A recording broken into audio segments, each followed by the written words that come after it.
আচ্ছা, মানুষের কি নিজের মতো করে বাঁচার কোনো উপায় নেই? আমাদের আয়ু কতদিন? আমরা তো অর্ধেক সময় তো এই শৈশব কেটে গেল, জোর করে স্কুলে ভর্তি করালো, পড়াশোনা কি হলো জানি না, মাথার মধ্যে কি ঢুকেছে তাও জানি না, কিন্তু যা করে টুকে ফুকে পাস তো করলাম, যাকে একটা ডিগ্রি রয়েছে, কিন্তু সেটা করতে তো অর্ধেক সময় কেটে গেল। আচ্ছা, তারপরে কাজের খোঁজে বেরিয়ে গেলাম, কিছু তো উপায় করতে হবে, সে তো উপায় করতে খুঁজতে খুঁজতে তো অর্ধেক সময় কেটে গেল। আর তাহলে মানে নিজের জন্য ভাববো কখন?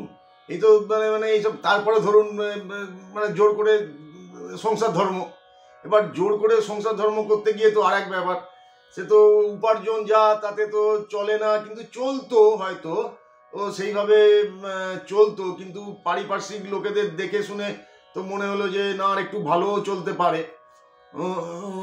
মানে ওই সব উপায় করতে করতে সময় কেটে গেল। তারপরে দেখলাম যে ওতেও কিছু হচ্ছে না, মানে আশেপাশে সব লোক এত ধন সম্পত্তি করছে, কিন্তু কিছু করতে পারছি না। তারপরে যা হোক একটা লাইন পেয়ে গেলাম, ভালো লাইনই পেয়ে গেলাম একটা। আপনাদের তো আগে বলেও ছিলাম যে একটা আমি একটা ফুটবল টিম বানিয়েছিলাম, সেই বলে সব শৈশবুত করা, সব গান কবিতা ফবিতা লেখা। আপনাদের বলেওছিলাম কেউ যদি বলটি কেনে তাহলে দল তো ভেঙে গেছে, রোজগার কিছু নেই, ওই বলটা বিক্রি করে কেউ যদি পয়সা আমাকে দেয়, কিন্তু বলটা তো কেউ নেয়নি, বাড়িতে রেখেছিলাম। দুটো বেড়াল আছে, সেই বেড়াল আঁচড়ে কামড়ে সেই বলটাকেও একদম শেষ করে দিয়েছে, একদম চুপসে, এরকম বড় বল, ওই চুপসেই দেখুন পেছনে পেছনে ঘুরছে, মানে বল লাস্টে বল তো আর নেই, এরকম একটা বলের মতো একটা প্রতিচ্ছবি নিয়ে আমি এখন ঘুরছি। যাক,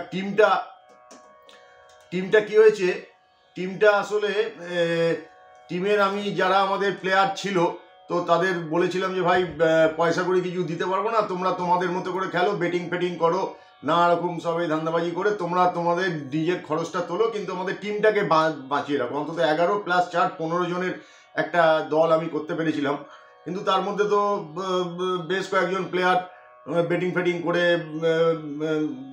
ভবঘরে ঢুকে গেছে, আর তারপরে আরও কিছু যারা আছে তারা নিজের মতো সব রোজগার বাড়ি করে, তারা একটু মানে একটু জায়গা জমি কিনে একটার বদলে 10টা বাড়ি করেছে, অনেক জায়গায় জমি জমা কিনেছে, সব এইসব পয়সা, যে পয়সা যাই হোক, রোজগার তো এটা, সে সৎ পথে হোক আর অসৎ পথে হোক, সে পথ যখন দুটো রয়েছে, কেউ যদি সৎে ইনকাম না করতে পারে, সে তো অসৎ পথে ইনকাম, তাতে অসুবিধে কি আছে? মানুষ বাঁচবে কতদিন?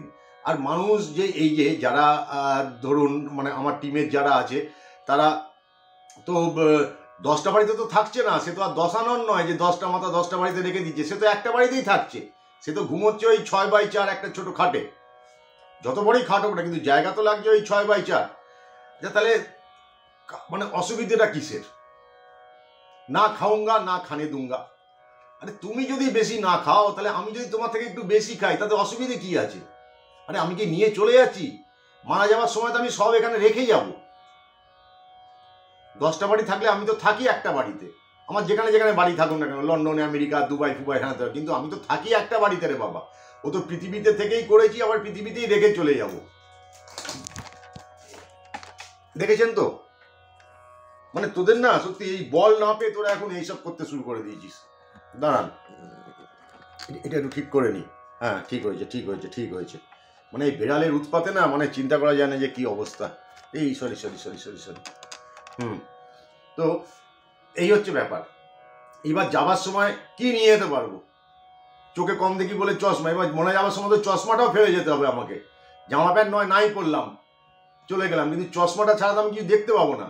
চশমাটাও তো আমাকে এখানে মারা যাওয়ার সময় ফেলে রেখে আমার, আমি তো কিছুই নিয়ে যেতে পারবো না, খালি হাতে এসছি খালি হাতে যাবো। তো যদি এইখানে থেকে আমি যদি খানিকটা জিনিস রোজগার করে বেপথেই হোক আর অপথেই হোক, সৎপথেই হোক, রোজগার যদি আমি করি, সেটা তো রোজগার রে বাবা।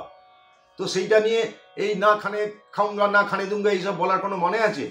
আরে খাই তো একটুখানি, কত খাবো আমি আপনি বলুন? যা পয়সা রোজগার তার তো অর্ধেক টাকা তো মানে ডাক্তার ওষুধ বিষুধে চলে যায়। এবার খাই তো অল্পখানি, তাও তো অর্ধেক খাবার বাদ। এই সুগার, এই থাইরয়েড, এই হচ্ছে ইউরিক অ্যাসিড, এ তো বৈধব্যর থেকেও খাওয়া কম। তাহলে রোজগার করে একটু সাম্রাজ্যের মতো যদি আমি করে রাখি, তাতে অসুবিধে কি আছে? 1000 বছর আগে, আমি এখন যেখানে থাকি 500 বছর আগে, 1000 বছর আগে কেউ না কেউ এইখানে থাকতো, তবে তা বলে আমি তাকে দেখতে যাচ্ছি বা সে কি আমার এসে দেখছে যে আমার জায়গায় তুই কেন থাকছিস? তো আমরা যদি তারপরে যদি যারা আসবে তাদেরকে আমি গলা টিপতে যাবো যে ভাই আমি যে রোজগার করে যে পথেই করি না কেন? তাহলে এবার আমার যা মনে হচ্ছে জানেন তো, আমি আমার টিমটাকে বোধহয় আর ধরে রাখতে পারছি না, কেননা 24-এ আমাদের টুর্নামেন্ট আছে, ফাইনাল ম্যাচ। এবার সেইখানে ধরুন মানে 15 জন তো দূরের কথা এক্সট্রা প্লেয়ার, এবার 11 জনকেই ধরে রাখতে পারছি না।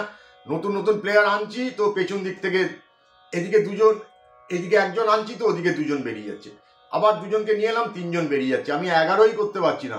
আমার মনে হচ্ছে না আমার এই দলটা ভেঙে টুকরো 3 টুকরো হয়ে যাবে, 3 টুকরো, আমার যা মনে হচ্ছে, আমার যা আশঙ্কা, 3 টুকরো হয়ে যাবে। মুড়োটা আমার কাছে থাকবে,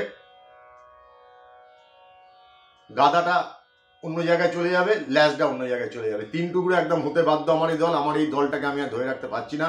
আমার দলের নাম তো আপনারা জানেনই, ডিপি স্পোর্টিং ক্লাব, ধান্দাপানি স্পোর্টিং ক্লাব। ভালোই চলছিল, কিন্তু এই প্লেয়ার যদি আমি না পাই তাহলে ম্যাচ জিতবো কোত্থেকে? যদি আপনার কাছে কোনো প্লেয়ার থাকে তো আমায় দেবেন, কিন্তু এটা তো হচ্ছে না, সেই জলের গ্লাসের মতো নিচে ফুটো, উপরে ঢালছি, নিচ দিয়ে বেরিয়ে যাচ্ছে।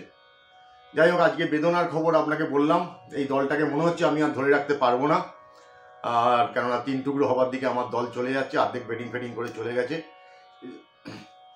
টাকা এখানে তো ফেলেই যাব, কেউ কি নিয়ে যাবে টাকা? তো এত পেছনে লেগে, তাও তো সেই আর কি মানে একজন লয়ার ফিট করেছিলাম সেন মহাশয়, তো তাকে দিয়ে কিছুটা করতে গিয়েছিলাম, কিন্তু সেও দেখলাম যে এত মানে একদম মানে একদম কাঁচা কাজ করে দিল না, যে সেটা সবার মধ্যে জানাজানি হয়ে গেল। সেই দিকে দিয়েও আর কোনো রাস্তা নেই, সব রাস্তাই বন্ধ।